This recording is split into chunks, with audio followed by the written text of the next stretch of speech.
దేశవ్యాప్తంగా హైదరాబాద్ పోలింగ్ పై ఆసక్తి నెలకొంది.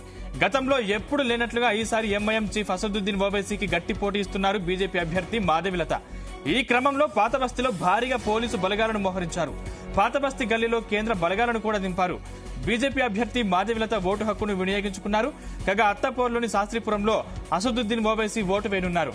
ఇదే అంశానికి సంబంధించిన మరిన్ని పూర్తి డీటెయిల్స్ మా క్రైమ్ బ్యూరో చీఫ్ రవితేజ అందిస్తారు. రవితేజ, ఏం జరగబోతా ఉంది? ఓల్డ్ సిటీ పార్లమెంట్లో అన్న ఉత్కంఠ నెలకొంది. ఈరోజు దేశ ప్రజలతో పాటు తెలంగాణ, హైదరాబాద్ ప్రజలందరూ కూడా ఎదురు చూస్తూ ఉన్నారు. ఎవరికి ఓట్లు ఎక్కువగా పోలవుతాయి? ఎందుకంటే ప్రతిసారి 42-43% మించి ఓట్లు ఎక్కువగా పర్సంటేజ్ పెరగదు. కానీ ఈసారి ఓల్డ్ సిటీలో మాధవిలత ఎఫెక్ట్ కొంత ఉండబోతా ఉంది. ఆ ప్రభావం కూడా ఉండబోతుంది. ఈసారి 50 మించి ఈ పర్సంటేజ్ పోలేటువంటి అవకాశం ఉంది. మనం ప్రస్తుతం Shastripuram Vattepally Saint Fayaz high school వద్ద ఉన్నాము. ఇక్కడ మరి కాసేపట్లో అసదుద్దీన్ ఎంఐఎం చీఫ్, ప్రస్తుతం ఎంఐఎం కంటెస్టెంట్ ఎంపీగా ఉన్నటువంటి అసదుద్దీన్ ఓవైసీ మరి కాసేపట్లో ఈ స్కూల్ ప్రాంగణానికి చేరుకొని ఇక్కడ ఓటు హక్కుని వినియోగించుకొని ఉన్నారు. ఉదయం 7 గంటలకు ఎలక్షన్ కమిషన్ చెప్పినటువంటి విధంగానే అదే టైంకి ప్రారంభమైంది. ఓటర్లందరూ కూడా తమ ఓటు హక్కుని వినియోగించుకొని ఒకరొకరు కూడా బయటికి వస్తూ ఉన్నారు. ప్రస్తుతం ఓటర్లు తమ ఓటు హక్కు వినియోగించుకొని బయటకు వస్తూ ఉన్నారు. ఇటు పోలీసులు కూడా డిప్లాయ్ చేసి, పోలీసులు ఎవరు కూడా ఏ గొడవలు జరగకుండా, అల్లర్లు జరగకుండా ఖచ్చితమైనటువంటి ఓటర్లు ఉంటేనే వారిని అన్ని పర్యవేక్షించి వారి యొక్క ఐడెంటిఫికేషన్ గమనించిన తర్వాత ఓటర్ షీట్లో కానీ వారు తీసుకొచ్చినటువంటి ఆధారాల్లో కానీ పక్కాగా వారి ఫోటో కానీ పేరు కానీ మ్యాచ్ అవుతున్నాయని చూసిన తర్వాతనే వారి లోపలికి అనుమతిస్తూ ఉన్నారు. మరి కాసేపట్లో MIM chief, Hyderabad contestant MP Asaduddin Owaisi రానున్నటువంటి సందర్భంగా పోలీసులు అప్రమత్తంగా ఉన్నారు. ఏరియా అంతా కూడా తమ ఆధీనంలోకి తీసుకున్నారు. పక్కాగా ఇక్కడ ఎలక్షన్ కమిషన్ ఆదేశాల మేరకు ఎలక్షన్ కమిషన్ ఇచ్చినటువంటి పాసెస్ ఉన్నటువంటి హోల్డర్స్ మాత్రమే ఇక్కడ అనుమతిస్తా ఉన్నారు, లేదా మిగతా ఓటర్లను మాత్రమే అనుమతిస్తా ఉన్నారు. మిగతా ఎవరు కూడా ఈ ప్రాంగణంలో ఉండకూడదు అంటూ కూడా 100 మీటర్ల లైన్ ఒకటి ఏర్పాటు చేయడం జరిగింది. రైట్ సైడ్ లో మనకు విజువల్లో కనబడతా ఉంది. పోలీసుల అవతవైపు నుంచి 100 మీటర్లకు కూడినటువంటి ఒక లైన్ ఏర్పాటు చేశారు.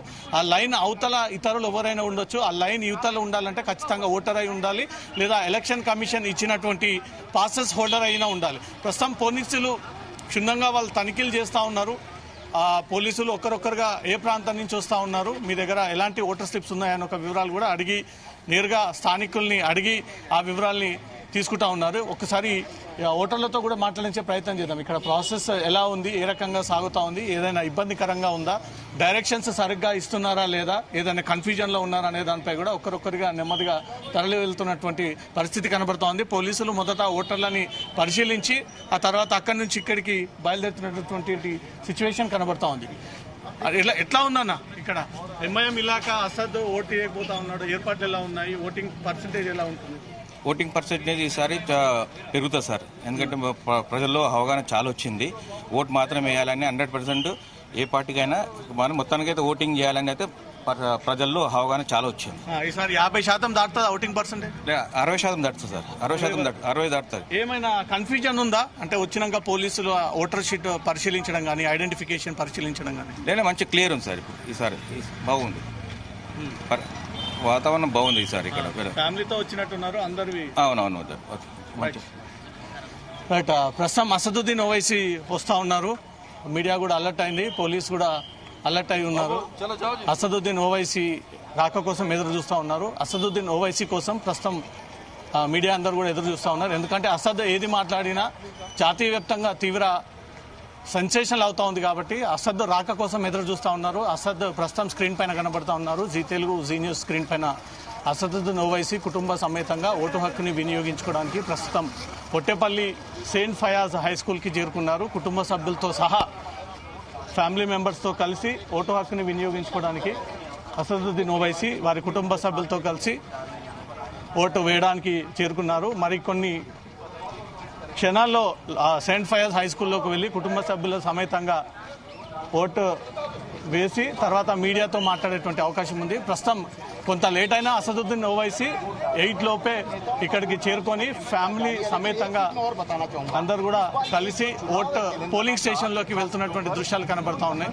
పోలింగ్ స్టేషన్లోకి అసదుద్దీన్ ఓవైసీ వెళ్తున్నటువంటి దృశ్యాలు కనబడతా ఉన్నాయి. అసదుద్దీన్ లోపలికి వెళ్ళిన తర్వాత గేట్లన్నీ కూడా ఇక్కడ లాక్ చేసి ఎక్కడ కూడా ఎలాంటి ఇబ్బందులు లేకుండా అతను ఓటింగ్ ప్రాసెస్ ముగిసేంత వరకు కూడా పోలీసులు ఈ చర్యలు చేపట్టనున్నారు. ప్రస్తుతం అతని వెంట సిఆర్పీఎఫ్, సెంట్రల్ ఫోర్స్ సహా సెక్యూరిటీ నడుమ అసదుద్దీన్ ఓవైసీ లోపలికి వెళ్తున్నటువంటి దృశ్యాలు కనబడతా ఉన్నాయి. స్క్రీన్ పైన కనబడతా ఉంది అసదుద్దీన్ ఓవైసీ కుటుంబ సభ్యులతో కలిసి లోపలికి వెళ్తా ఉన్నటువంటి దృశ్యాలు.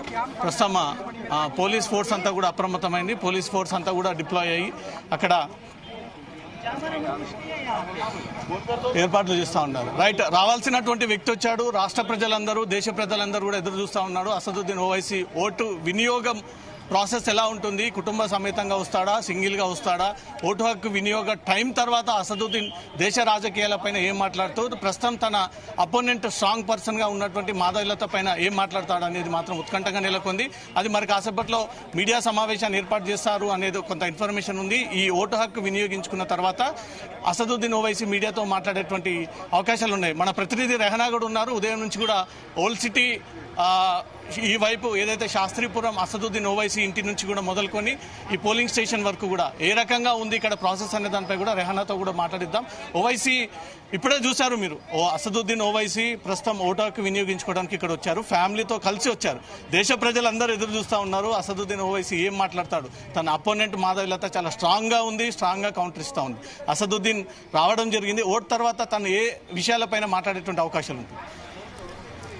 అంటే జనరల్గా మాధవీలత నేను చాలా టఫ్ కాంపిటీషన్ ఇస్తున్నాను అని చెప్పి ప్రచారంలో ప్రతిసారి చెప్పడం జరిగింది. అయితే అసదుద్దీన్ ఎక్కడ కూడా ఆమె పేరు కూడా మెన్షన్ చేయలేదు ప్రచారాల్లో. జస్ట్ ఆయన ప్రచారం చేసుకున్నారు అంతే. అసలు నాకు ఎవరు టఫ్ కాంపిటీషన్ ఇవ్వట్లేదు, అసలు మాధవీలత పేరు కూడా మెన్షన్ చేయలేదు మీరు అబ్జర్వ్ చేస్తుంటే. సో ఆయన అయితే చాలా కాన్ఫిడెంట్గా ఉన్నారు. అండ్ 40 ఏళ్ళ నుంచి అదే పార్టీ గెలుస్తుంది కాబట్టి ఒక పార్టీ చీఫ్గా ఆబ్వియస్లీ ఆ కాన్ఫిడెన్స్తో ఉంటారు. సో మనం ఇప్పుడు కూడా చూసాం ఆయన ఎంతో గంభీరంగా ఓటు హక్కు వినియోగించుకోవడానికి వచ్చారు. సో ఇక ఫ్యామిలీ మెంబర్స్తో వచ్చారు. ఆయన ఫ్యామిలీ మెంబర్స్ ఎవరితో వస్తారు ఏంటి అని మనం ఇప్పటివరకు ఈవెన్ నేషనల్ మీడియా మొత్తం ఇక్కడే ఉంది, మనం చూసాం. లోకల్ మీడియా కన్నా కూడా నేషనల్ మీడియా అంటే ఓవరాల్ ఇండియా ఎదురు చూస్తుంది. ఈ సీట్ అంత ఉత్కంఠ రేపుతోంది ఇక్కడ మనం చూస్తే కనుక ఈవెన్ సెక్యూరిటీ వైజ్ మీరు చెప్పినట్టు 100 మీటర్స్ వరకు కూడా ఎవరిని అలో చేయట్లేదు. కంపల్సరీ ఈవెన్ మీడియాకి కూడా కలెక్టర్ ఇచ్చిన కార్డు ఉంటే తప్ప దరిదాపుల్లో కూడా రానివ్వట్లేదు. సో మనం చూడొచ్చు ఇక్కడ కలెక్టర్ ఇచ్చిన కార్డు, ఈ కార్డు ఉంటే తప్ప ఈవెన్ మీడియా పర్సన్స్ కూడా అలో చేయట్లేదు. రిపోర్టర్స్, కెమెరామ్యాన్స్ ఎవరిని అలో చేయట్లేదు. 100 మీటర్స్ వరకు కూడా ఎవరిని, అందుకే ఇక్కడ అంతా మనం చూడొచ్చు మొత్తం ఖాళీగా ఉంది. ఎవరిని జస్ట్ వెహికల్స్ ఆపట్లేదు అండ్ ట్రెస్ పాసర్స్ అంతే, జస్ట్ అటు ఇటు వెళ్లే వాళ్ళని తప్ప ఎవ్వరూ ఏరియాలో అలౌ చేయట్లేదు. అండ్ చాలా పగడ్బందీ ఏర్పాట్లు అయితే ఇక్కడ జరుగుతున్నాయి. మనం చూడొచ్చు పోలీసుల పహారా, ఈవెన్ లోపలికి వెళ్ళిన తర్వాత గేట్స్ కూడా వేసేసారు. మీడియాను కూడా స్కూల్ లోపలికి పోలింగ్ స్టేషన్ దగ్గర అలౌ చేయట్లేదు. ఏదైనా సరే బయట నుంచే తీసుకోమని చాలా స్ట్రిక్ట్ ఇన్స్ట్రక్షన్స్ ఇవ్వడం జరిగింది. సెయింట్ ఫయాజ్ హై స్కూల్లో అసదుద్దీన్ ఓవైసీ సిట్టింగ్ ఎంపీ మరి కొద్దిసేపట్లో ఓటు హక్కు వినియోగించుకుని ఆయన బయటికి రాబోతున్నారు. మరి చూడాలి ఆయన వచ్చాక ఏమైనా మీడియాతో మాట్లాడతారా లేకపోతే ఏంటి అన్నది. మనం చూడొచ్చు విజువల్స్ లో ఆల్రెడీ ఓటు హక్కు వినియోగించుకోవడం జరిగింది. ఎందుకంటే ఎక్కువ మంది రాలేదు ఓటు వేయడానికి. సో ఆబ్వియస్లీ చాలా తొందరగానే అయిపోయింది. జస్ట్ వచ్చి ఒక్క 5 నిమిషాలు కూడా కాలేదు ఓటు హక్కు వినియోగించుకున్నట్టున్నారు. సో మనం చూడొచ్చు లోపల నుంచి ఆయన బయటకు వస్తున్నారు. పోలీసులు అయితే లోపలికి అసలు అలౌ చేయనివ్వట్లేదు పోలింగ్ స్టేషన్ లోపలికి. మీడియా మీద కూడా చాలా స్ట్రిక్ట్ ఇన్స్ట్రక్షన్స్ ఉన్నాయి. కార్డు ఉంటే తప్ప లోపలికి అలౌ చేయనివ్వట్లేదు. నేషనల్ మీడియా మొత్తం ఇక్కడే ఉంది. వాళ్ళు మాట్లాడడానికి ట్రై చేస్తున్నా కూడా ఇచ్చే సిచ్యువేషన్ అయితే కనిపించట్లేదు. సో చూడొచ్చు బయటకు వస్తున్నారు. ఆల్రెడీ ఓటు హక్కు అయితే వినియోగించుకున్నారు, బయటకు వస్తున్నారు అసదుద్దీన్ ఓవైసీ. సో మాట్లాడడానికి అయితే ఇంట్రెస్ట్ చూపించట్లేదు. ఓవరాల్ ఫ్యామిలీ మెంబర్స్తో వచ్చారు. 5 మినిట్స్లోనే తన ఓటు హక్కును వినియోగించుకున్నారు. ఎందుకంటే ఇక్కడ ఫ్లో లేదు, ఇంకా స్టార్ట్ అవ్వలేదు ఇక్కడ ఫ్లో. మరికొద్దిసేపట్లో స్టార్ట్ అవుతుందేమో. సో చూద్దాం ఆయన మాట్లాడుతున్నారేమో ఒక్కసారి.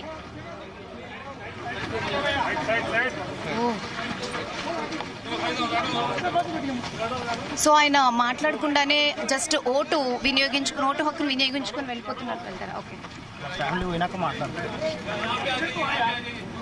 అసదుద్దీన్ ఓవైసీ ఓటు హక్కు వినియోగించుకొని బయటకు వచ్చారు. వాళ్ళ కుటుంబ సభ్యులని మొదట పంపించిన తర్వాత మీడియాతో మాట్లాడేటువంటి అవకాశాలు ఉన్నాయి. దేశ ప్రజలందరూ కూడా ఎదురు చూస్తూ ఉన్నారు. అసదుద్దీన్ ఓవైసీ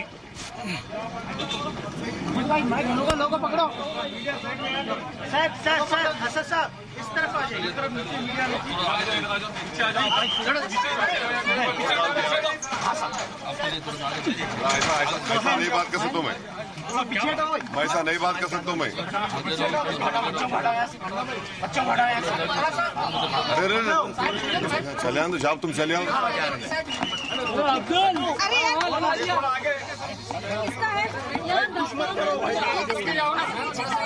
नहीं थोड़ा थोड़ा आराम से करिए आराम से मैं कहीं नहीं जाने वाला हूँ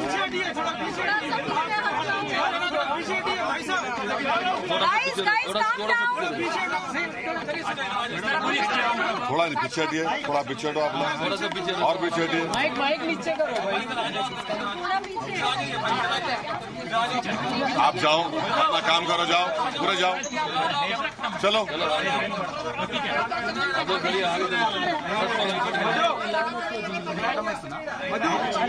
क्या वहाँ करेंगे यहाँ करेंगे तो भाई माइक नीचे करो। सर आपने वोट डाल दिया है यहाँ पे अभी क्या अपील करेंगे? हैदराबाद में पिछले 2019 के चुनाव में वोटिंग परसेंटेज कम था, वो एक बड़ा चैलेंज है, क्या अपील करेंगे मतदाताओं से? मेरी तमाम पूरे वोटर्स से इलेक्टोरेट से मेरी दरमंदाना अपील है, उनसे गुजारिश है, अर्नेस्ट रिक्वेस्ट है कि वो प्लीज निकलकर अपने वोट का इस्तेमाल करिए और अपनी पसंद और नापसंद का इजहार करिए।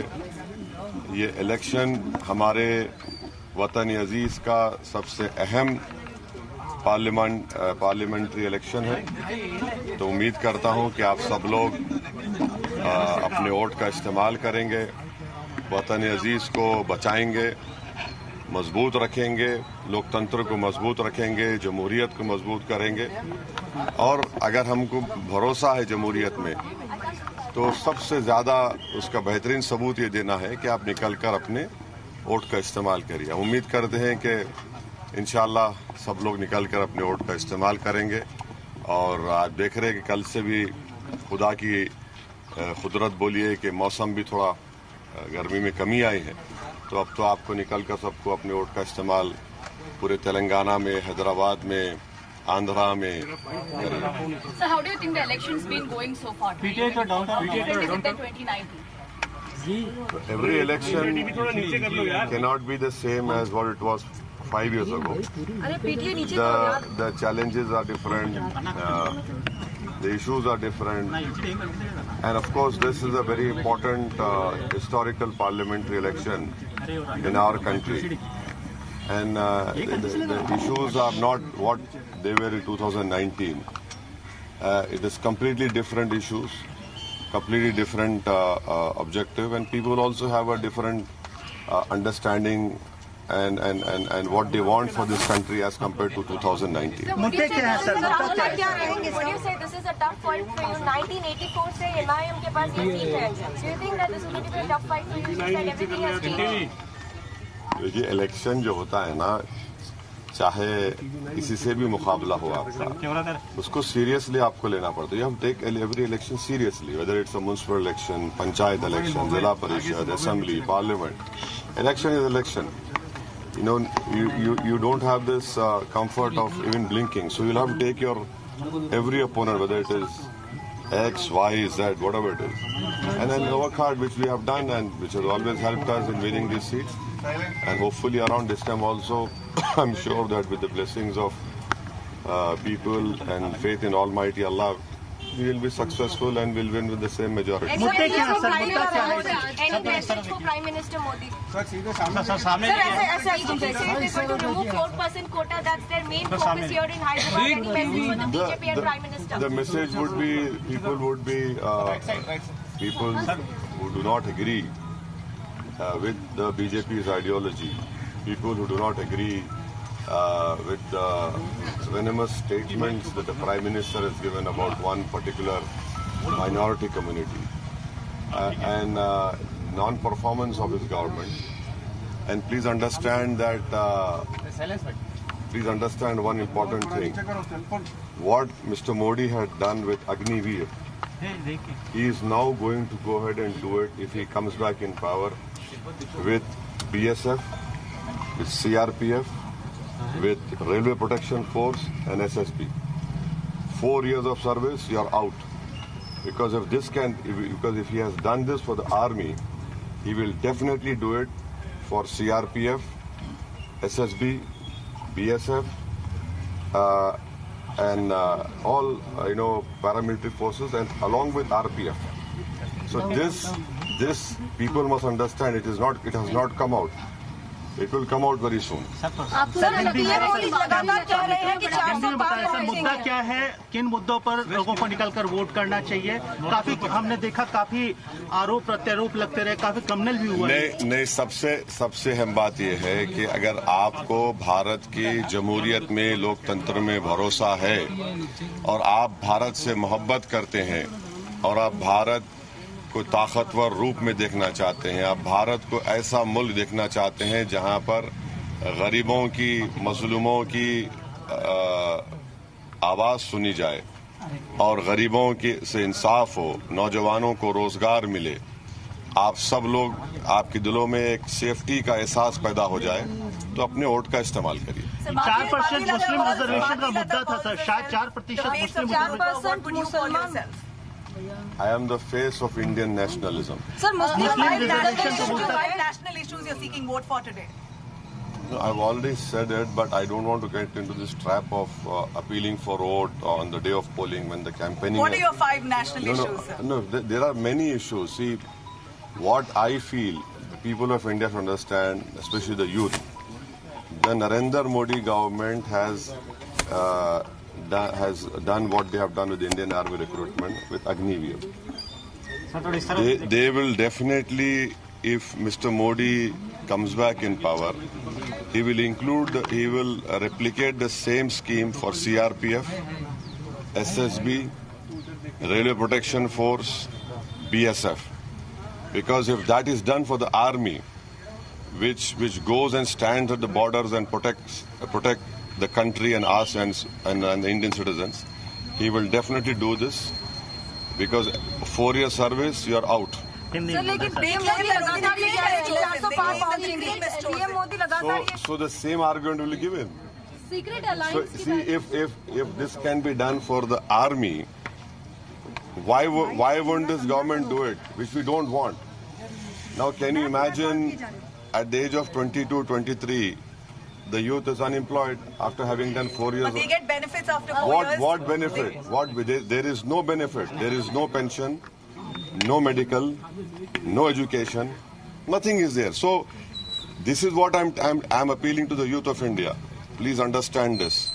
अभी उसको हिंदी में बोल देता हूँ कि मैं ये बताना चाह रहा हूँ इस मुल्क के युवाओं को, जो इस देश की आबादी का 50% हिस्सा है, जो हमारे देश का मुस्तकबिल है और जिनके कंधों पर इस देश को चलाने की जिम्मेदारी आएगी।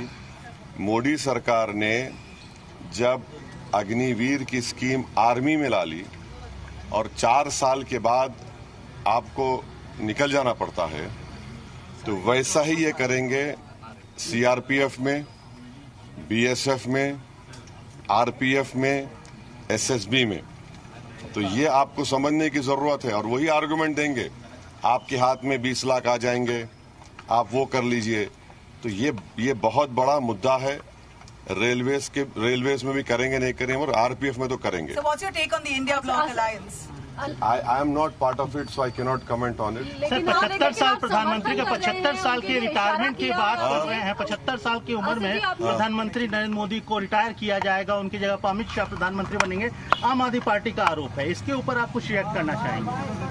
नहीं मालूम मैं कैसा रिएक्ट करूंगा उस पर, वो तो एक पार्टी का है। बट जब उनकी पार्टी ने खुद ये कहा था कि मार्गदर्शक मंडल में चले जाएंगे, अब नहीं मालूम नरेंद्र मोदी जीतेंगे या नहीं जीतेंगे। जीतेंगे या नहीं जीतने पर भी वो मार्गदर्शक मंडल में जाएंगे नहीं जाएंगे नहीं मालूम। तो ये तो उन्होंने तो अपने पार्टी के लीडर्स को किया है, बट ये उनकी पार्टी का फैसला है, मैं उस पर तबसरा नहीं कर। 400 पार का नारा है सर, 400 पार का। मोटे को पतले को वोट करो, क्या इशारा है? क्या ये सीक्रेट आपके साथ जो कांग्रेस के साथ साझेदारी हो रही है, क्या हो रहा है आपके नहीं, आप लोग आप देखिए, ये कोई क्या बोलना चाहिए कि इस तरह का रिमार्क नहीं है ये। नहीं आप नहीं, सुन तो लीजिए, हम ये कह रहे हैं कि मोटे को वोट दीजिए, दुबले को वोट दीजिए। हम ये कह रहे हैं कि जिसके बाल सफेद है उनको वोट दीजिए। इसमें बुरी बात क्या है? बीजेपी वाले इतने नाराज क्यों हो गए उस पर? नहीं, बीजेपी वाले तो क्या बोलते हैं, ट्रोल करना शुरू कर दिए। ओ इसी, अरे भाई सब चीज है ना भाई। आप अपने लीडर को बोलते 56 इंच का, हम बोल रहे मोटा है, मोटे को कामयाब करो। हम बोल रहे दुबले को कामयाब करो, जिसके बाल सफेद है उनको कामयाब करो। तो इसमें बुरी बात 400 पार का नारा अभी भी आपको लगता है सर पॉसिबल है? 400 पार, देखिए 400 पार का जो नारा मोदी ने दिया, भारत के दलित और जो संविधान से मोहब्बत करते हुए समझ गए कि ये 400 पार का मतलब ये है कि बाबा साहब अम्बेडकर का संविधान गया, आरक्षण गया, या बेसिक स्ट्रक्चर चला जाएगा, आर्टिकल 29-30 गायब। तो ये मैसेज जा चुका है। Still, Modi is considered the most popular leader in multiple surveys in the country. Well, sir Telangana में चुनाव खत्म हो गए हैं, आप अलग अलग राज्यों में खत्म कहाँ हुए? अरे तेलंगाना में कहाँ खत्म हुए भाई? क्या बोल रहे? 6 बजे तक वोट डालना है आप लोगों को। चुनाव प्रचार के लिए अलग अलग राज्यों में जाएंगे। 6 PM तो 6 बजे तक जाइए भाई, वोट डालिए। ऐसा कैसा होगा? वोट आप प्रचार करने अलग अलग राज्यों में भी जाएंगे आप? हाँ, जाएंगे। किन किन राज्यों में आपकी नजर है? No. I have never celebrated my birthday. Is it your birthday today? No. I have never celebrated my birthday. Alhamdulillah, I'm happy that Allah Subhanahu wa Taala and my mother gave birth to me, and I was born to these two. My parents, my late father, my mother, I'm extremely grateful to them. Whatever I am in this world is because of their blessings, because of their There's teaching. a poster that says "Give to vote to OIC on his birthday today." Not at all. You have to vote not for an individual. See, the whole understanding of you and the message of anyone going on to vote is forget about individuals. Forget about all this cult following. The country is bigger than any individual. Don't vote for an individual. Vote for the country. Vote for a party. How are you celebrating your birthday today? No, I don't. No, Nabila. No, understand. I have never celebrated my birthday. Okay. I have never. Special day today, though. No, nothing. No, special. Normal day. What is that? It's a special day because it is a day of democracy. It is a day of people to come out and show their like and dislike in the form of voting. That in that way it is very special. Asif जी, आज तेलंगाना के चुनाव के दिन कितना अहम हो जाता है जब हम देखते हैं कि 2 बड़ी पार्टियां देश की, उनके बीच में टक्कर दिख रही है। रीजनल पार्टी बीआरएस कहीं ना कहीं पीछे हो गया है, आप सिर्फ एक ही जगह से लड़ रहे हैं। कैसे इसको कैसे समझे आप एक तो हम लड़े हैं, मगर हर एक की जबान हमारे पे इस्तेमाल हो रही है, हर एक की दांत में हम आ चुके हैं। तो एक लड़ जरूर रहे, मगर जो भी आ रहा है हमको ही बोल रहा है ना। रीजनल पार्टी नहीं, अब नहीं, देखिए मैडम, अब आप उसमें मत लिख जाइए मेरे। मैं उस पर दफ्तर नहीं करने वाला हूँ। आप कहाँ ले जा रहे हो मुझे मालूम। What's your response to people who say there's no alternative to Modi? No. See, that is what I'm saying. This country had given opportunity to Pandit Nehru. After Nehru, the country progressed. Then you had Lal Bahadur Shastri. Then you had Indira Gandhi. The country said who? The country progressed. So this country is bigger than all the politicians. Politicians will come and serve this country.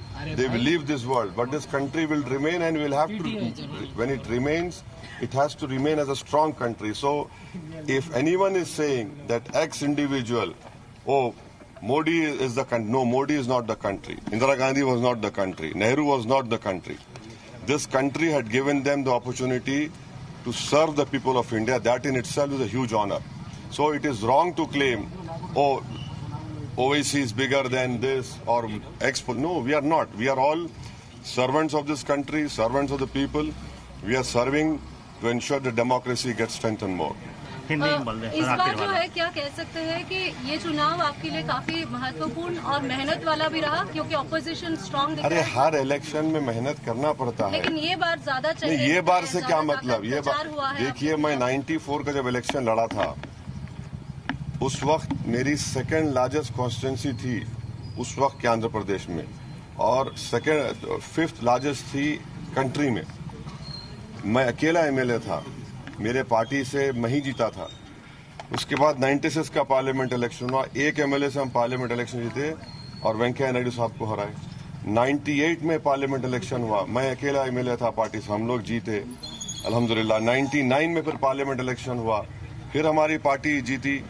फिर 2004 में मैं candidate बना, 2009 में बना। तो हर election होता है, कोई इलेक्शन आसान नहीं होता है। तो अगर ये बोलना कि ये वो भाई आपका वो ये इलेक्शन है वैसा है, तो इलेक्शन है, चाहे किसी का भी इलेक्शन हो, सबको मेहनत करना पड़ता है। और कितने 17 लाख के करीब वोटर्स हैं, उसमें से आप कोशिश करना पड़ता है कि आप मैसेज जाए उनको दिए, बात करें। और हमारा काम है ना, 5 साल से कोविड में कोई नजर नहीं आया, अच्छे बुरे वक्त में कोई नजर नहीं आया। तो हमारा काम है और हमको अल्लाह की जात पे पूरा कामिल यकीन है, अवाम पे यकीन है, और इंशाल्लाह हम लोग पहले से ज्यादा भारी अक्सरियत से कामयाब होंगे। बस Abbas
that it is a responsibility of every citizen that they need to go out to vote, because the vote brings 2 changes.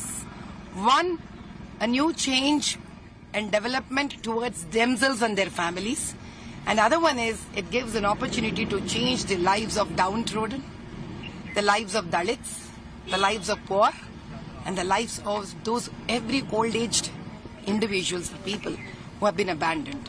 So the vote is the most, I would say, precious social work, along with a selfish desire to move on towards the development. So I would say, you may not have money, but if you have vote, then you have contributed to the nation to go towards Vikasat Bharat. And the best thing that all of you have to understand is, सबका साथ में ही विकास है, अलग-अलग जीने में विकास नहीं है. I only have to tell to all the voters that it is a responsibility of every citizen that they need to go out to vote, because the vote brings 2 changes.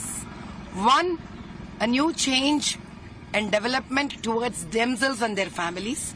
And other one is it gives an opportunity to change the lives of downtrodden, the lives of Dalits, the lives of poor, and the lives of those every old-aged individuals or people who have been abandoned. So the vote is the most, I would say, precious social work, along with a selfish desire to move on towards the development. So I would say, you may not have money, but if you have vote, then you have contributed to the nation to go towards Vikasat Bharat. And the best thing that all of you have to understand is, सबका साथ में ही विकास है, अलग-अलग जीने में विकास नहीं है. I only have to tell to all the voters that it is a responsibility of every citizen that they need to go out to vote, because the vote brings 2 changes. One, a new change and development towards themselves and their families. And other one is it gives an opportunity to change the lives of downtrodden, the lives of Dalits, the lives of poor, and the lives of those every old-aged individuals or people who have been abandoned.